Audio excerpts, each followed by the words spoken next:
Hey, hey.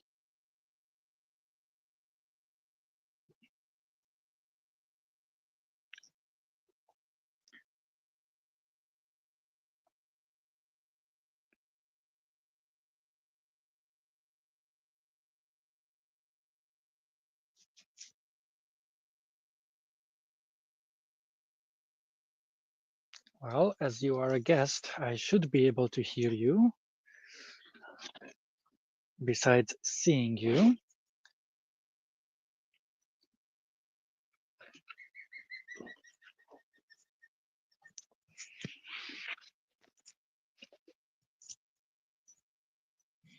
So can you hear me?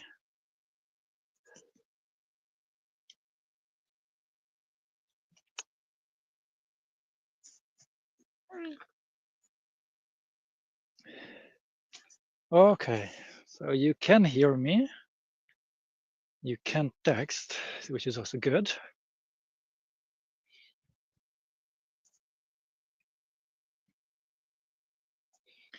And whenever I look at the participant list, I can at least see you.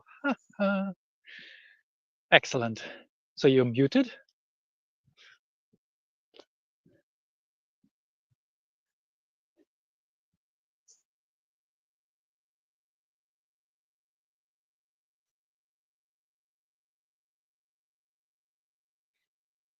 Okay.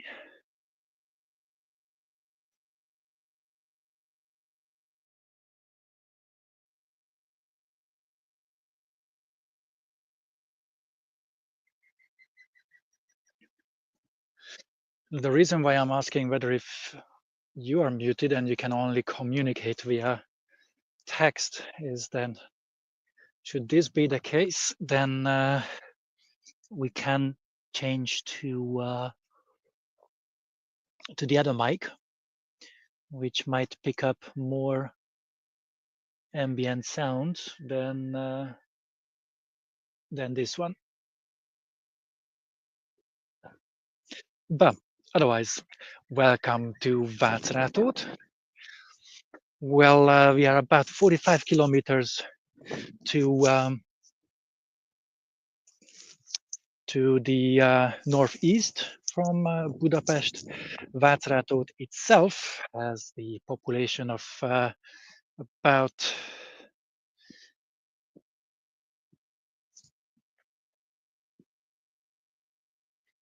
okay, then it just doesn't work on my end. Strange.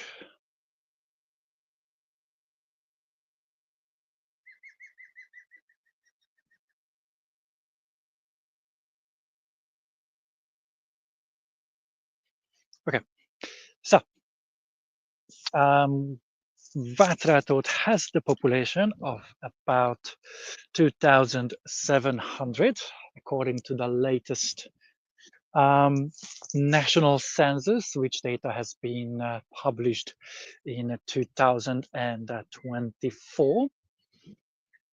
Basically, the biggest site of Vácrátót is the National Botanical Garden, which happens to have the area of 27 hectares, 33 hectares, I believe, out of which roughly 22 is open to the public since 1961. This botanical garden has the biggest variety of species. Species varieties in total mount up to 12 to 13,000. 1961, were you opening parks during communism? Yes. Well, the park's story actually goes back to 1927, when the first park was landscaped here, which was later re-landscaped during the second half of the 1800s as a sort of English park. And ever since the 1840s, we have one of the last snowdrops available.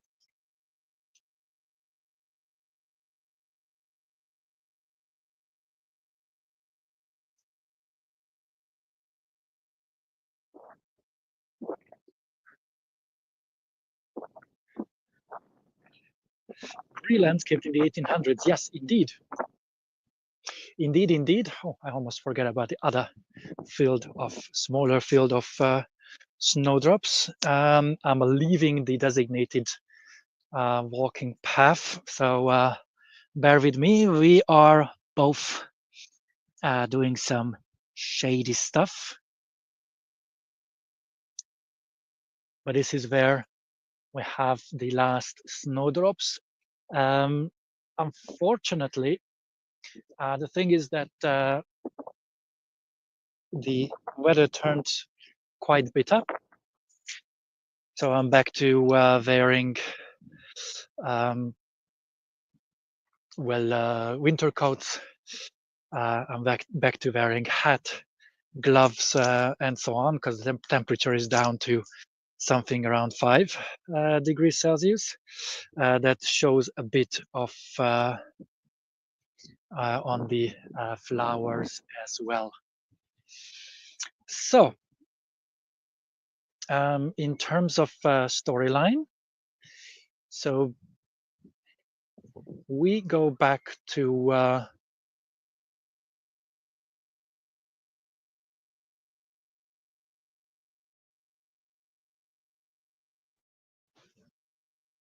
are you with me?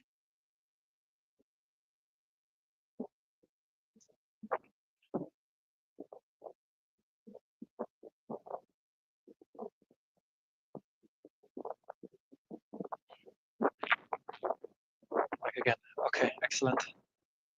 One. So, this area was purchased by the Grezi family. They were massive landlords, and then they sold the property back in the 1800s.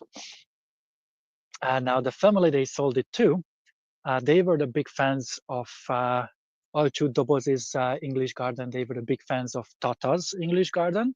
That's something we've seen earlier in a different year, in a different time.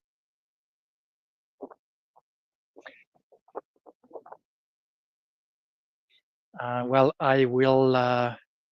text you the name of the family in a brief second. So we are going to disconnect for a little bit, but I will be back then.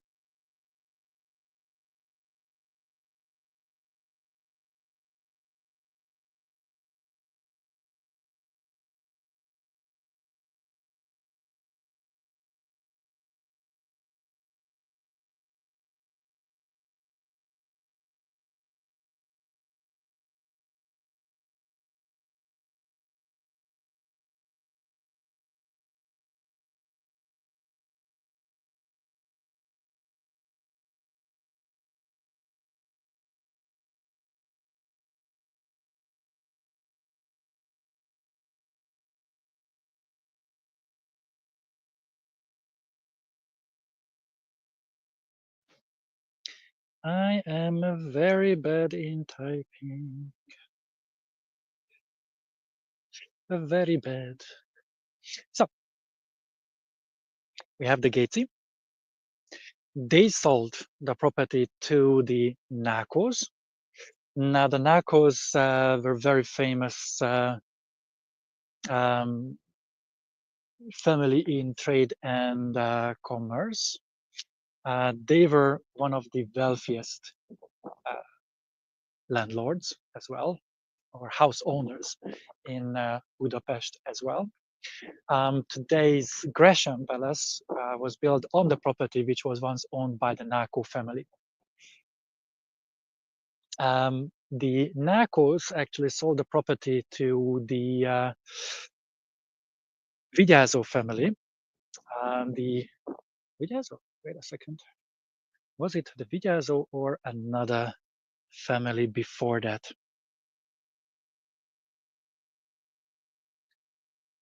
So they sold it to the Vigyázó family. Now the Vigyázós are known for one of the biggest philanthropes of the country. Vigyázó Sándor, he owned massive land in Hungary, all over. He owned land in Győr-Moson County, Heves County, and in Pest County as well. Now, the Pest County is the one, the Pest County properties are the one that have a very important impact on Budapest.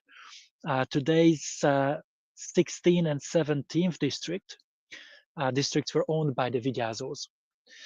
For that reason, the cultural institutions of the area are named after Sándor Vigyázó. And his son, Ferenc Vigyázó,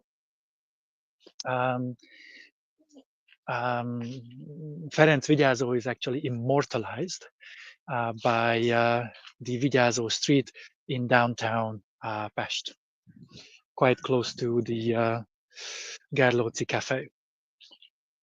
So the Vigyázós were the ones who turned this park into a park of dendrology, which meant that they were collecting species from all around.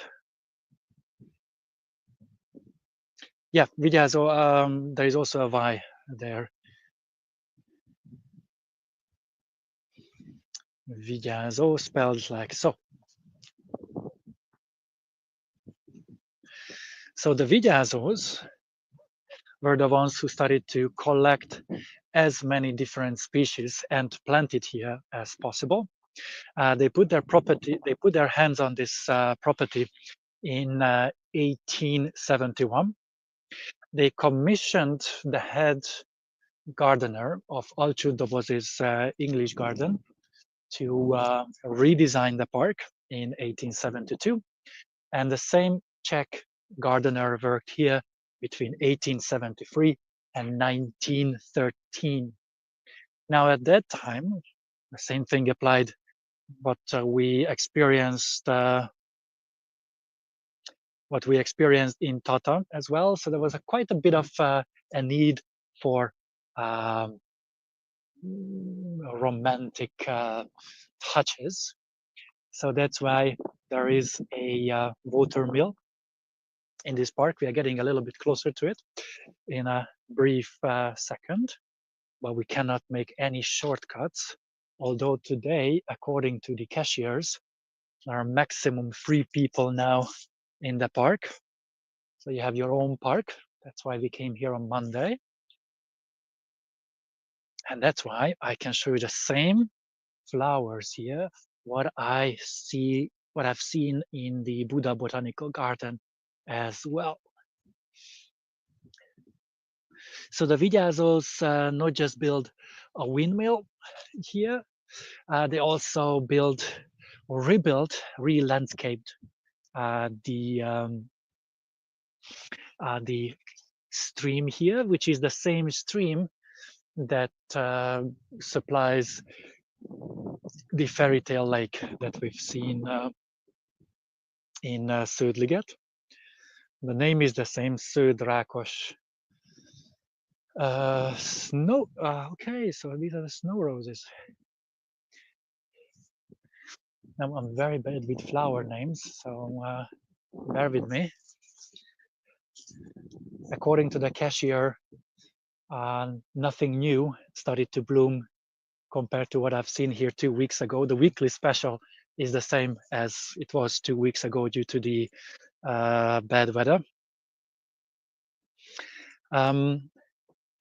So anyways, the Vigyázós turned this park into what it is today. They re-landscaped the lakes. They brought actually limestone, sandstone, and chalk from the Nasai mountain. That's the quarry that is still active today. That would be the exposed cliff of above that. And they build these little hills as well, and those huge rocks as well are coming from the Nasai mountain. Now, they built the first glass houses as well, and they had a palace here. They had a mansion, not a palace, but a mansion here. The mansion was featuring a beautiful library, a beautiful grand hall. So it was considered the Vigyázos family's flagship palace.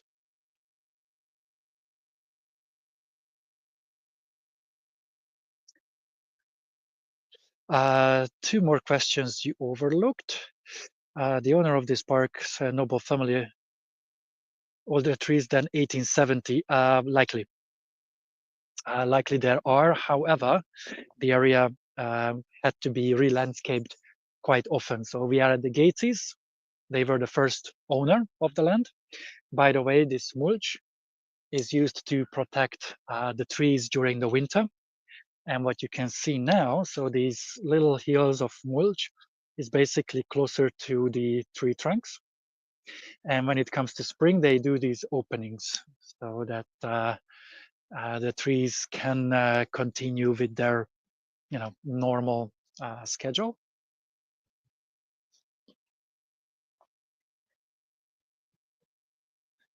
Oh, okay. See, the Hungarian Hortikultur uses German expressions, and apparently English uses German expressions as well, because mulch is mulch in English too. So this would be the same stream that goes through the fairy tale fishing lakes as well, the Sződ Rákos stream. These stones and rocks are coming from the Nasai mountain, and they also made sure. So this is actually an artificial part of the stream. They made sure that they will place rocks as well on the stream, on the slopes, to make it more natural looking.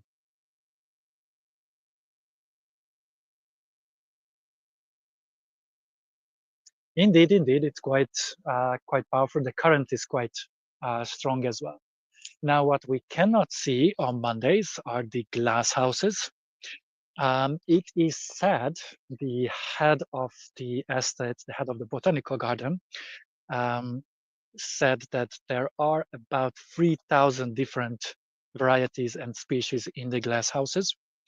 The glass houses are not open on Mondays in order to give one day for the plants to take a deep breath without people harassing them. And when I say 3,000, it means different species and varieties of the same species. Apparently, in the universe of horticulture or horticulture, there is an expression called the tax number that basically defines what shall be considered a separate entity or a separate species, a separate part of the collection here. So the 12, 13,000 and the 3,000 are all based on the so-called tax number.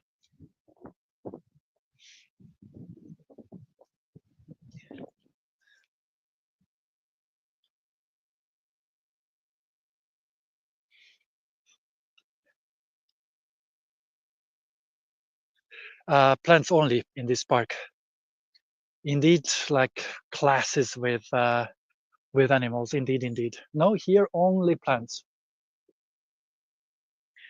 Well,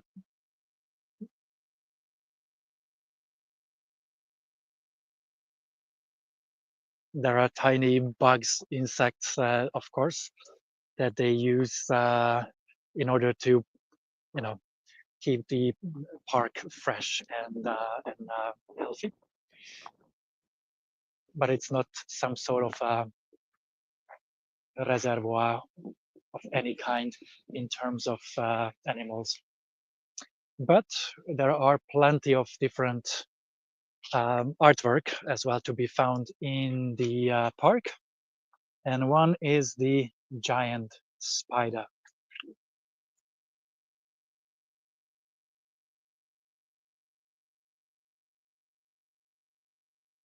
Well, we're gonna get to the natural art as well. However, right now, the spider is more artificial. So again, we do some shady stuff and go a bit closer.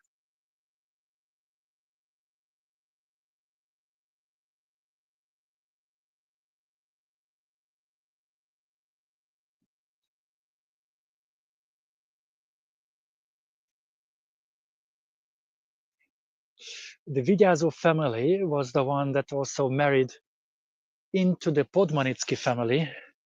The Podmanicki family was one of the most influential family in the history of Budapest. They also put a lot of effort into beautifying the city of Budapest.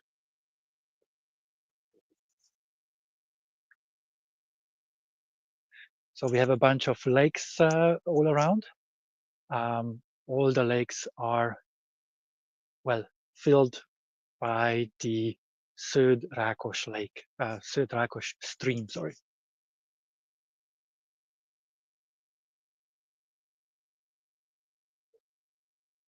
And we have this so-called Ferenc Hill as well here, which was designed back in the 1800s, just to add a little bit of more, well, romantic touch to the garden. The same thing applies here of what we experienced in Tata, and what we may experience in Alcsú Doboz should we go there at any point in the future. So when they landscaped the lakes and the streams, the excess soil was used to build these hills. You know, we call these hills.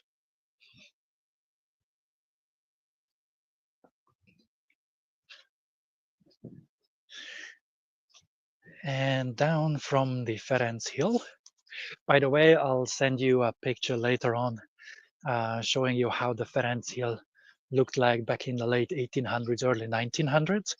And I also found pictures of the mansion that stood here until the 1930s. So I did my Fortepan time.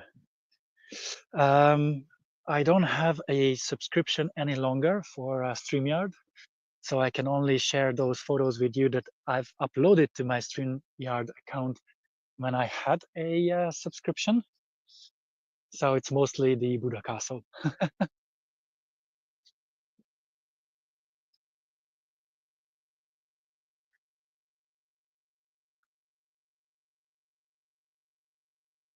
But we have a picture here of the mansion, pretty much the same photo that is available for the public on Fortepan. And this is the picture that I will share with you later on. This would be the Ferenc Hill.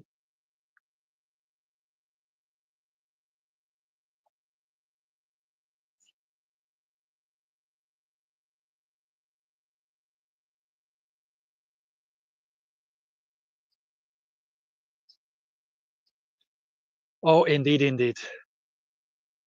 And during busier days, it's actually open, so one can step into the mill as well. And just like in Austria, we have strategically placed benches all around.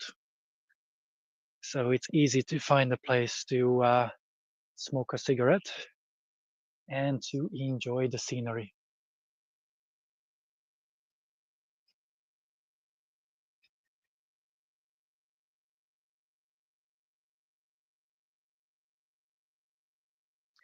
to my understanding, although it looks like it's working, it does not produce any electricity, or they don't use it for any grinding operation.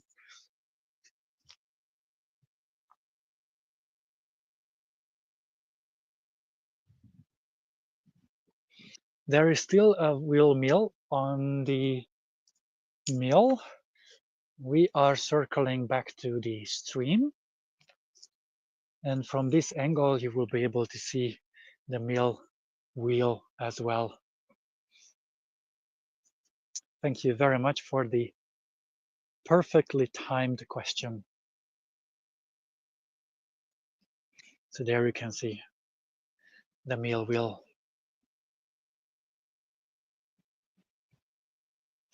It was never used for production. It was just designed to make it look more romantic, to make the garden look more romantic.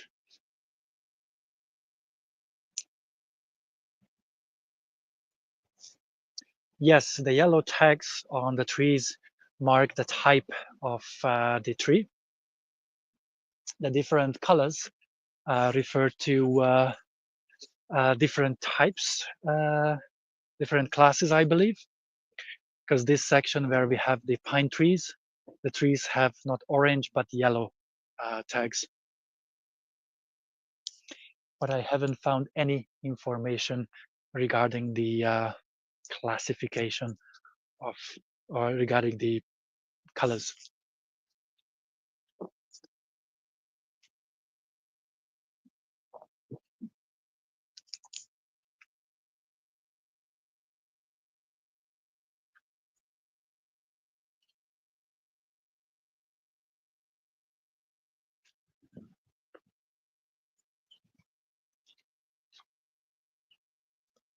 Although not too many animals live here, this is still like a heaven for squirrels.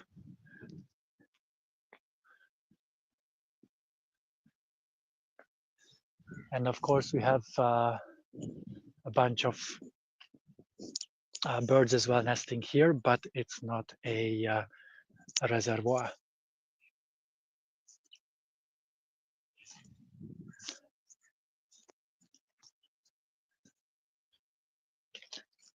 So the Vigyázó family, they were so much into indeed, the coding system stays secret, yes. Rabbits and deers, not so much. This area is fenced.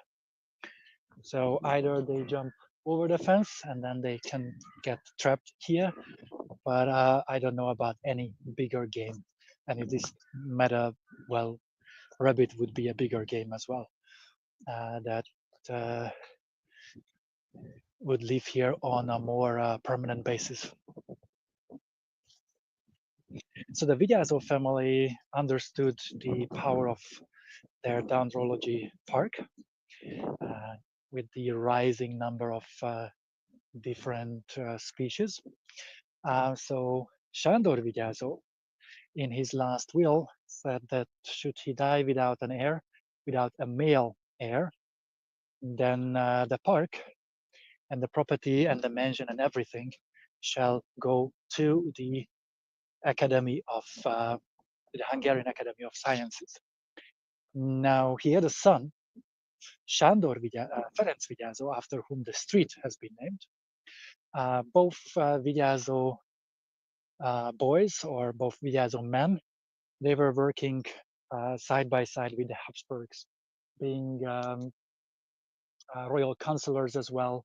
The Vigyázós were involved in the Napoleonic Wars as well.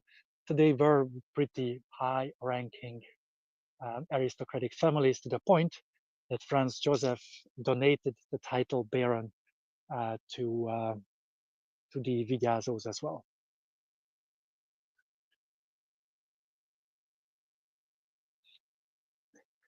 So Ferenc, the same year when his father passed, made his will as well, saying that should he pass without a male heir, the property shall go to the National Museum, to the Academy of Hungarian Sciences. the Hungarian Academy of Sciences. And unfortunately, he died without a male heir. So in 1928, the MTA got the property. Now, here comes the interesting thing. The Hungarian Academy of Sciences said that they have no understanding, they have no will, and no resources to run the park. So when the grandson of Sándor popped up and sued MTA, the academy was willing to give up on the property. And that's when the Zichy family, the same Zichy family who partially owned Óbuda during the time of Schutzherrs and Schutzgelds, got into this property. And in the meantime, you can see the baby garden of the American cedruses.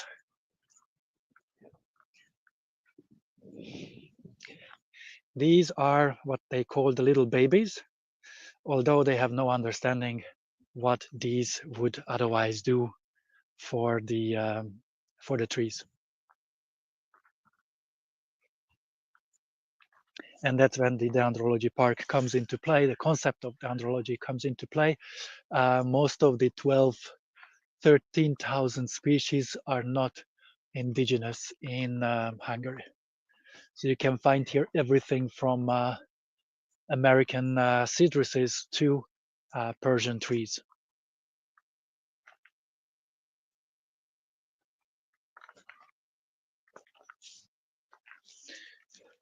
It was not a grandson, it was a grand girl that popped up. Well, was forgotten. The one was from the side, and so on and so forth. But she had to sue for heritage.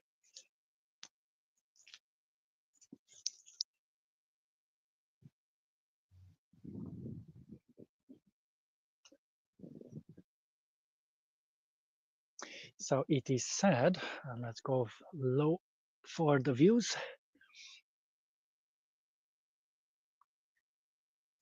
that these little sharpie parts are one of the most unique sites in the park.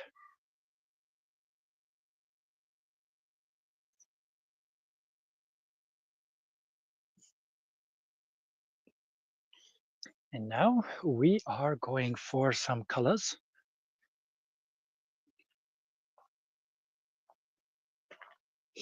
It is said that these are parts of the root. Yeah. In Hungarian language, we call these babies. Stidrus babies.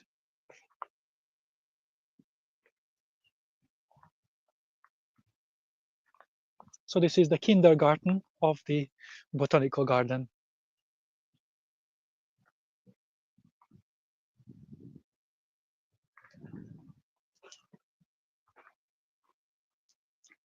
And since the area is huge, we are still by ourselves.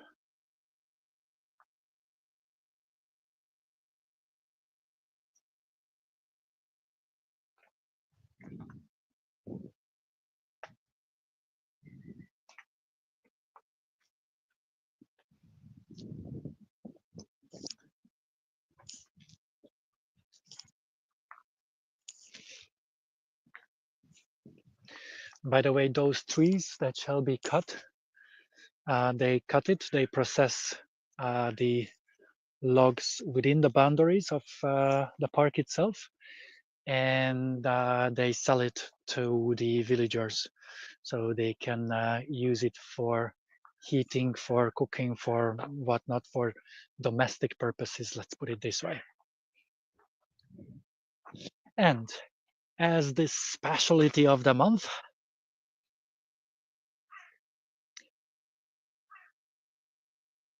we have the hunyor, which happens to be called as such in Latin, in case your mom would watch the recording. and this is highly, highly poisonous.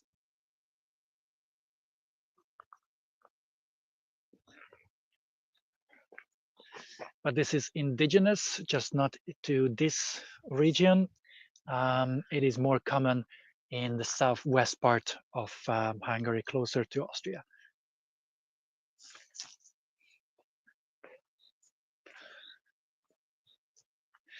And we have another variety of the same kind, which is not the smelly one, but the one with small flowers. This is also highly poisonous.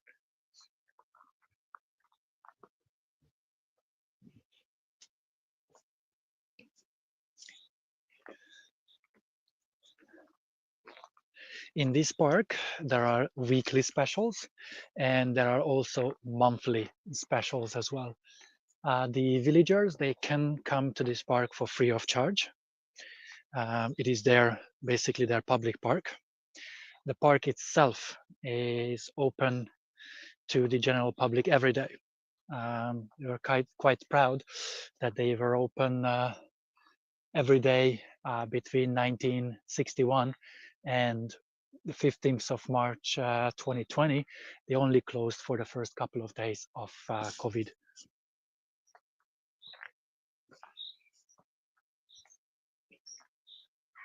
So just like in case of Tata, well, we also have some artificial ruins in this park.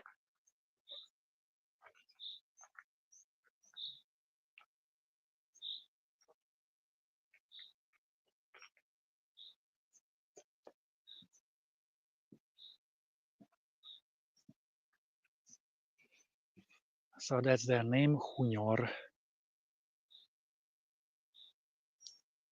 And if I could spell correctly, that would make it even better.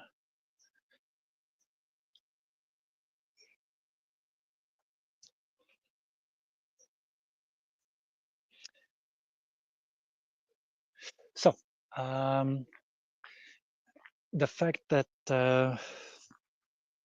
this area opened during the time of socialism goes back to the fact that, well, the Zichy lady, sold this property to a lawyer from Budapest back in the 1930s.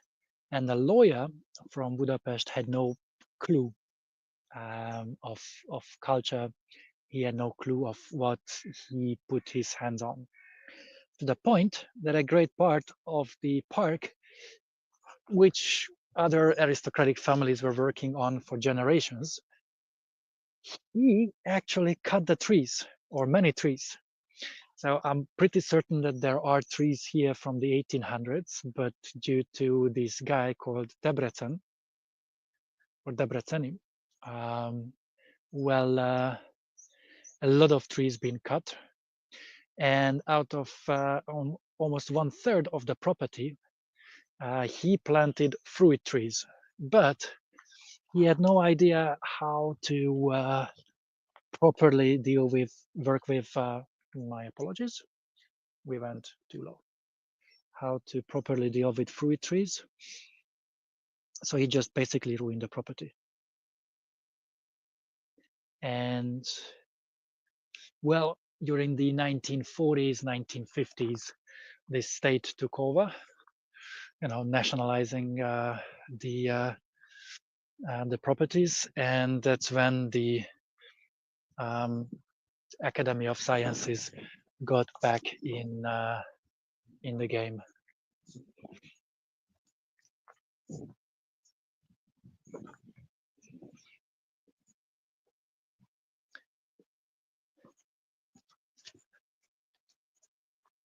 So we have a bunch of ducks here, obviously.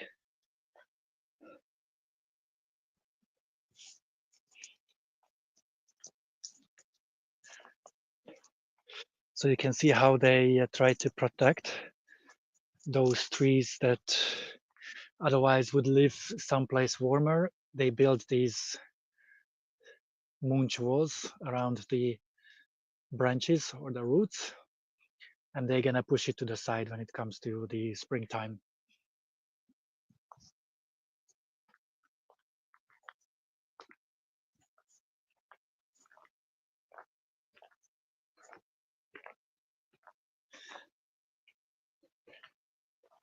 And you haven't asked about fish, but since it's freshwater, there are a bunch of different fish species as well that one can find in the lakes and streams. And these are the ones that are also labeled in German.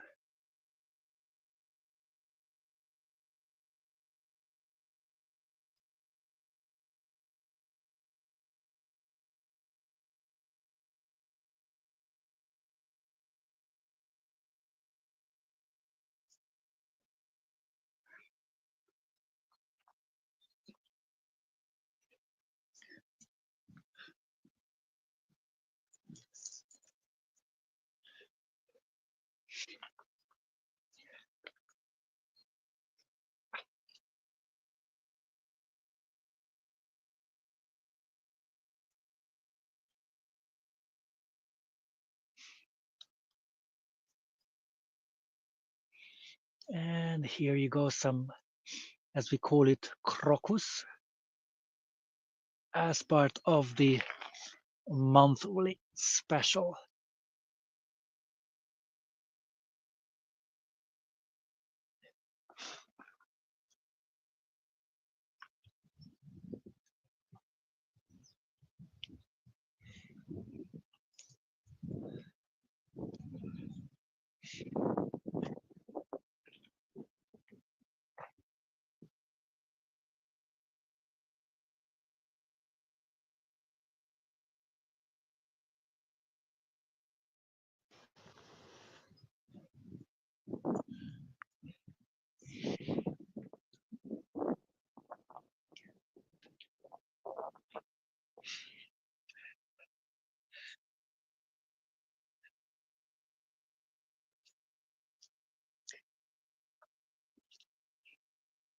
Well, unfortunately, the previous couple of days didn't do much good to the flowers because the crocuses came actually in different colors. There is orange, there is this purple, and there is also the yellow one.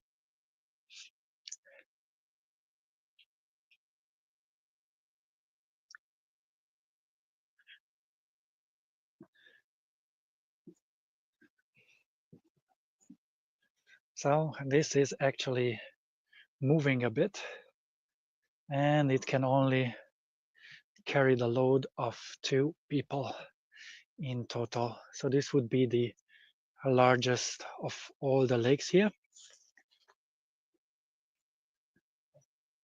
This would be 1 hectare large lake.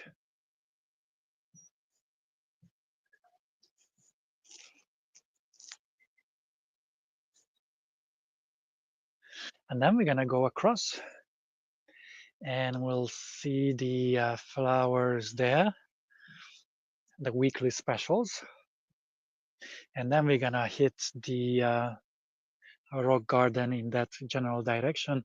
And then we are going to go back towards the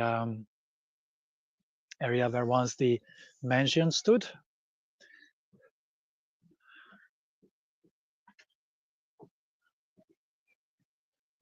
And we'll see the manor that has been built back in the post-Vigyázó times during the Zichy ladies' time.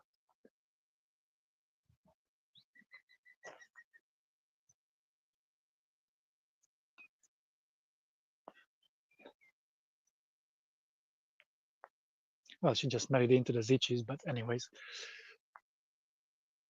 let's call her Zichy. Anyways,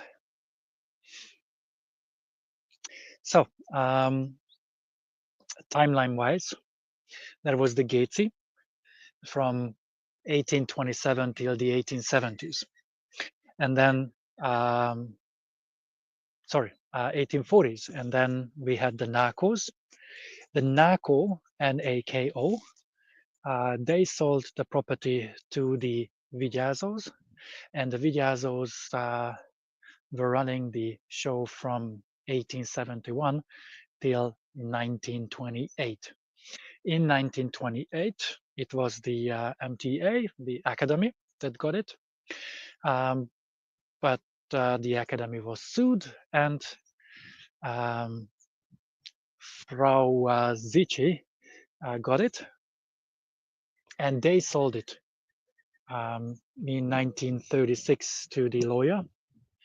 And it was the Zichis and the lawyer who turned this otherwise beautiful place into an abandoned park, basically. The lawyer was the one who planted fruit trees here, which he had no idea how to farm. So eventually the project went south.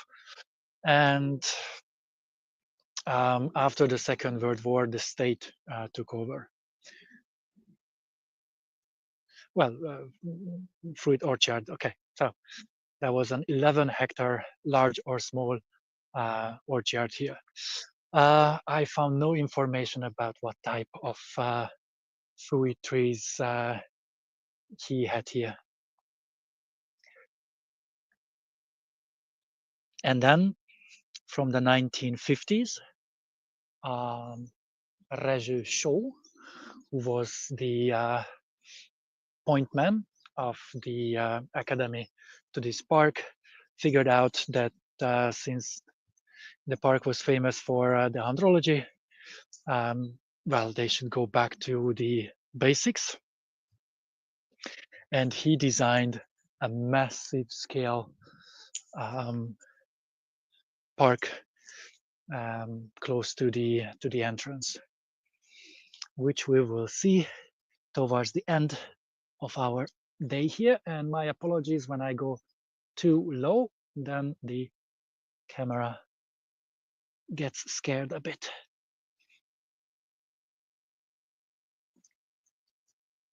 These are the new ones. I haven't seen this 2 weeks ago when we were here on a field trip.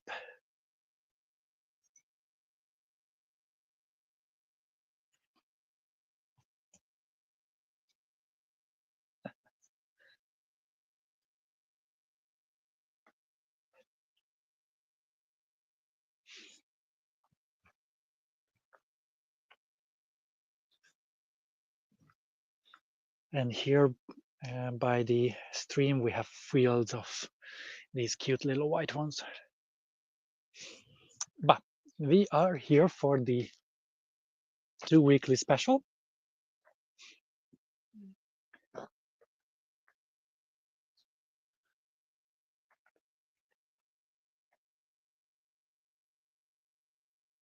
The academy got involved again due to nationalization. They nationalized the property.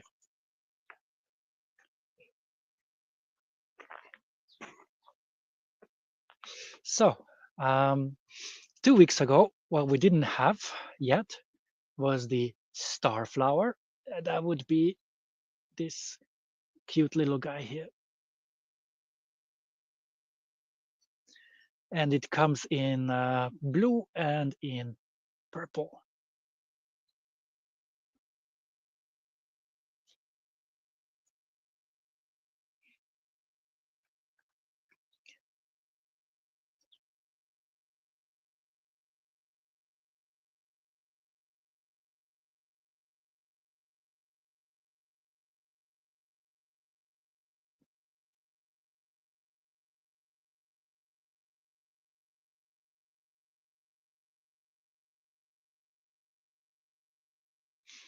Well, it was a political decision to open the park to the general public.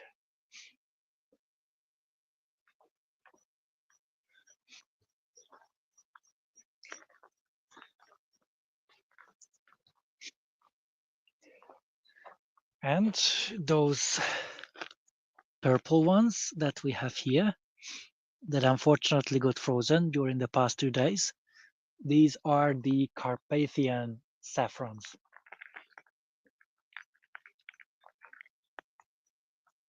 They were the ones that were the weekly special 2 weeks ago.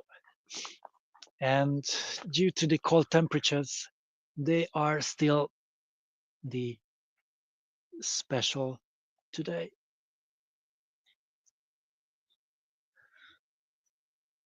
Ah,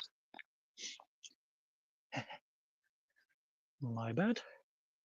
We're gonna circle back once again.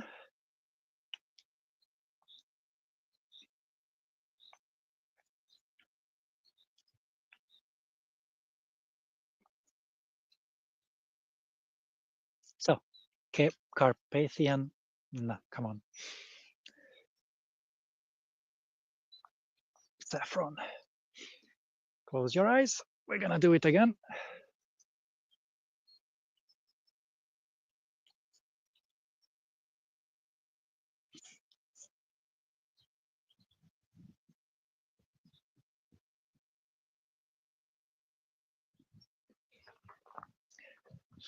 And as you asked about the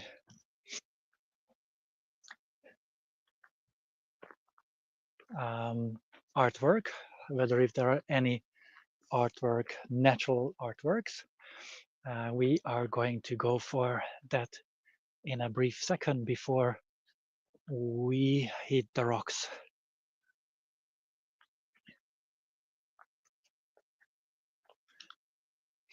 So these are all the frozen saffrons.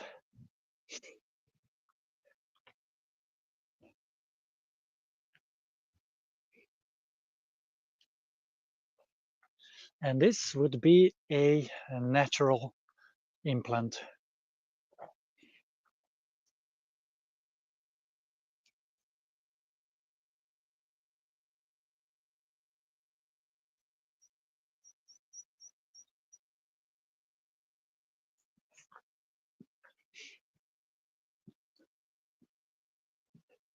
So there is about half a dozen different artworks in various corners of this park. But this would be the most natural.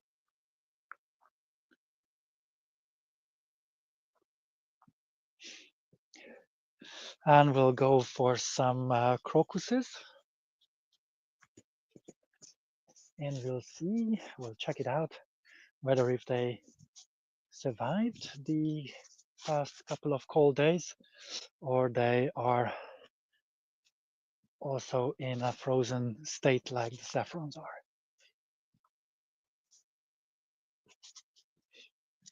The other thing that the state could think of back in the 1950s was that, okay, this park was owned by blue-blooded people, so let's do the exact opposite and let's open it to the public.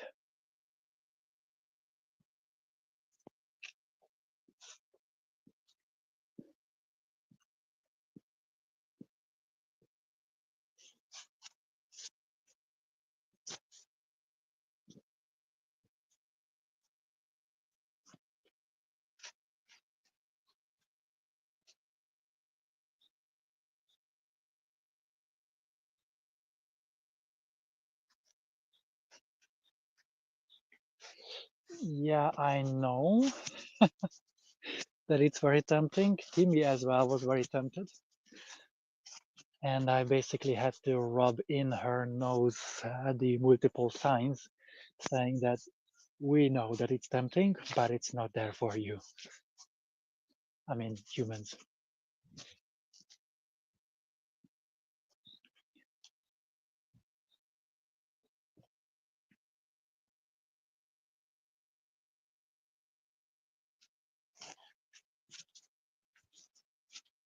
Well, the good thing is that you will get the recording. You will get a lovely cover photo as well with it that I will take in the park once we finish our tour. And I will likely cut out those parts when I'm struggling with the gimbal arm, so that you can watch it with family as well.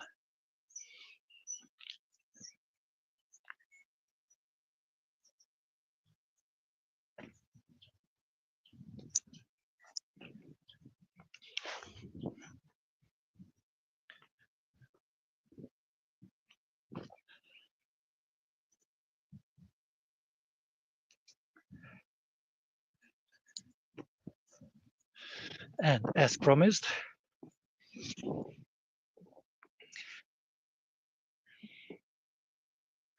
we have a bunch of different colored crocuses here.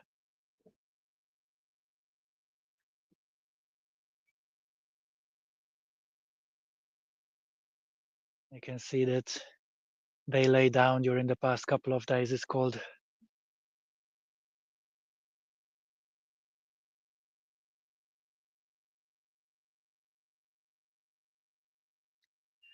Well, so we had the orange, and there you go. We have some yellow as well. And I can only hope that you have a big screen and you can see what I'm pointing at. But otherwise, we have a bunch here too.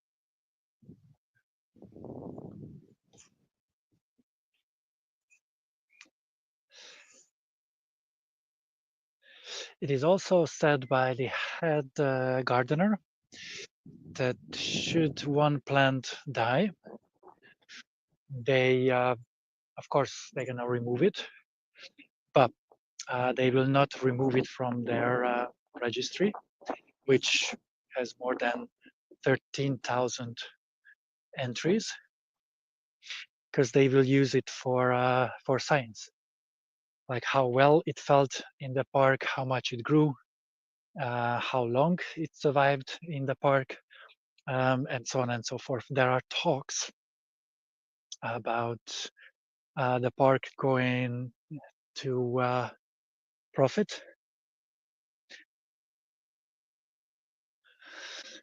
selling mulch and some other products for the general public. But currently, just like what they do with the logs that you can see over there, but they haven't made a full decision yet. So they are still in the thinking part.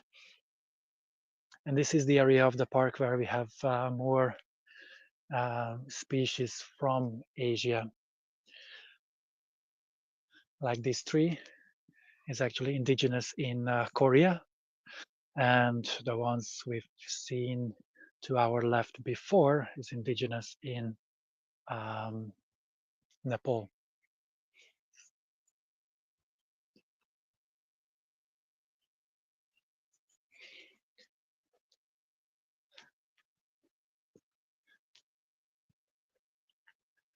And these flower beds, this is where they have the tulips. It's closed from all visitors, I guess, until the tulips start to bloom.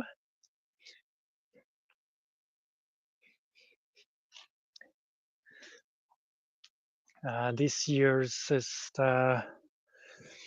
tulip harvest is scheduled for the last weekend of March, first weekend of April.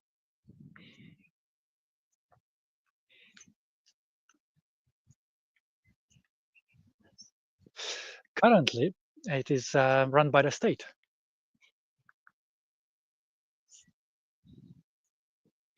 I'm in the park, so it doesn't have any for-profit needs. It's just the head of gardener that mentioned in an interview that there are talks, and that would be a David type pine tree.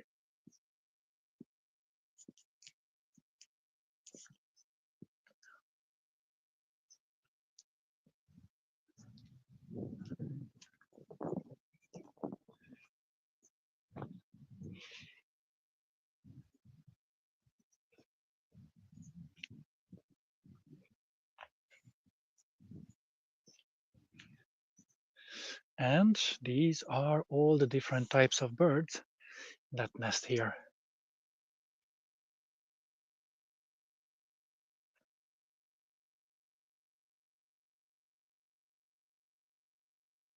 They are all listed, they are all protected, so no harm shall be done to them. But it's not, they're not necessarily in the focus here.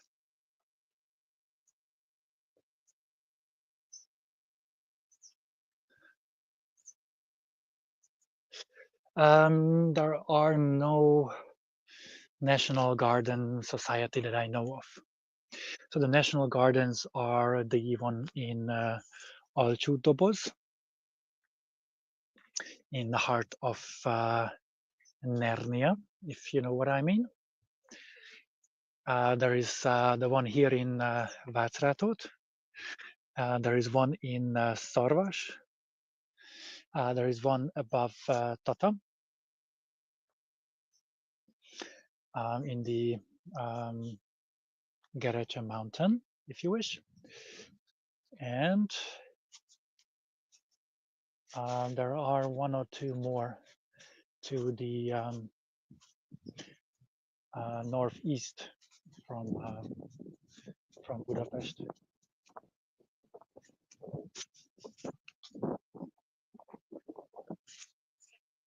But they all do their stuff individually, to my understanding.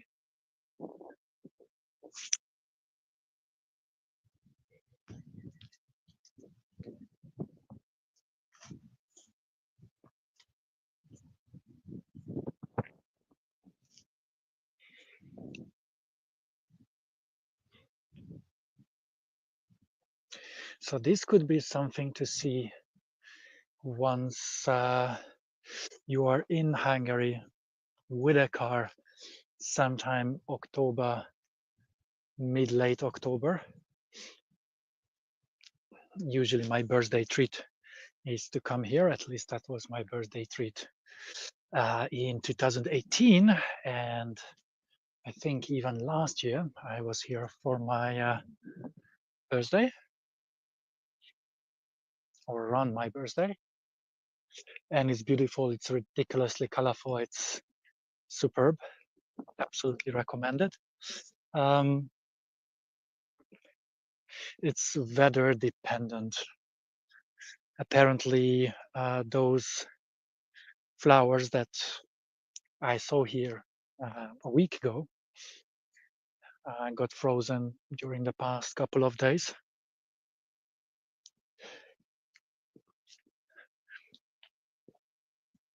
But at least it's not something that we expect to happen during fall. And we have some Persian trees as well here, which are also said to be among the monthly specials for their cute little flowers.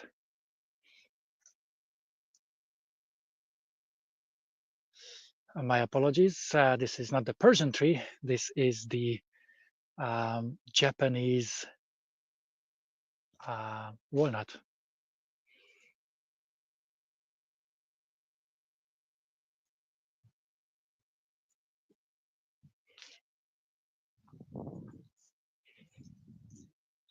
But yeah, as you can see, it is part of the monthly specials. And now we're gonna run for the rock garden, and we'll make it to the lake and we'll conclude it there.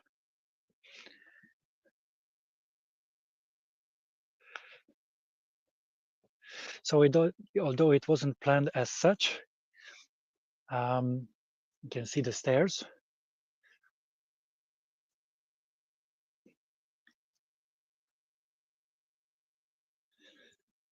Now, due to plant safety, we are not allowed to walk through the rock garden. To answer to your question, how did I get here? Well, there are two ways to get here. And obviously I took a third one. There is a bus from Újpest that would come to the gate directly. It runs in every hour between Budapest and Vácrátót. The other way is actually to take a train from Budapest to Vác and take the bus of Vác suburban network to Vácrátót. But I was extremely lucky today, and well, I cannot be more grateful than I am. My second in command, I had a meeting with my second in command before. I was to leave to Vácrátót, and as they are planning to buy a holiday home next village to Vácrátót, they're bidding for a house. She decided to drive to the house, and she also offered me a lift. So yeah, that was my third. That's the third approach to this park. But the thing is that one direction, it's 2 hours, and if you're unlucky, you may have to wait an hour for the bus to get to either Vác or to Budapest. So my decision was to come here because it may not make much sense to burn an entire day in person for such a park. It's I consider it high risk venue.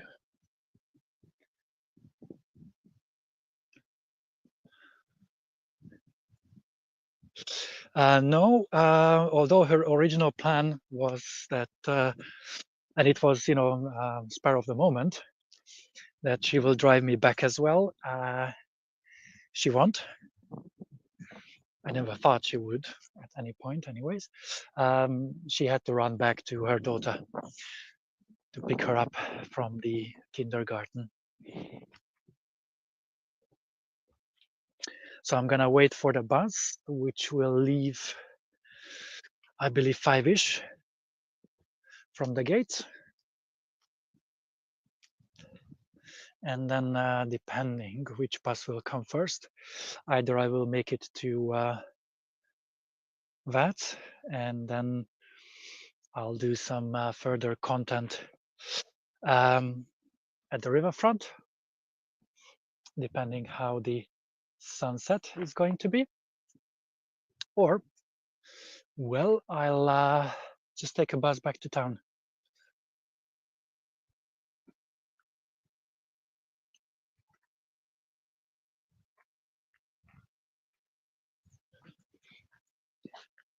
So a quick view of the big lake from a different angle, and then our relaxing day shall come to an end.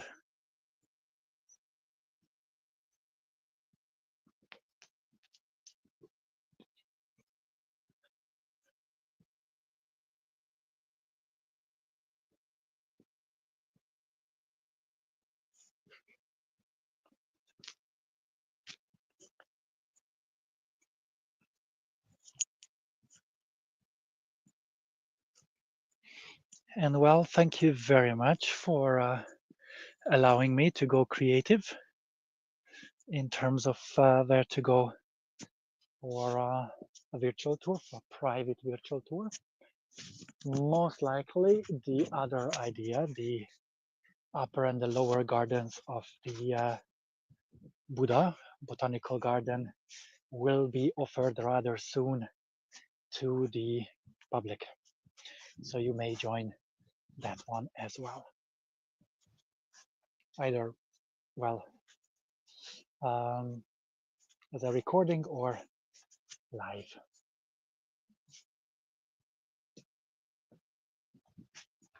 And we'll conclude with a lovely artwork, also all natural.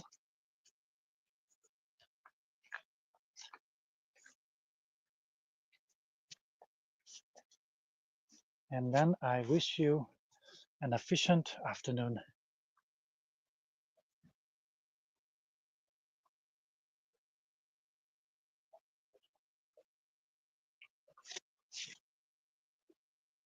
Thank you, thank you.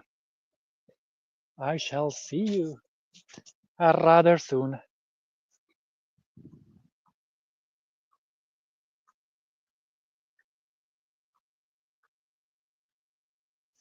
It's like the hand from Adam's Family.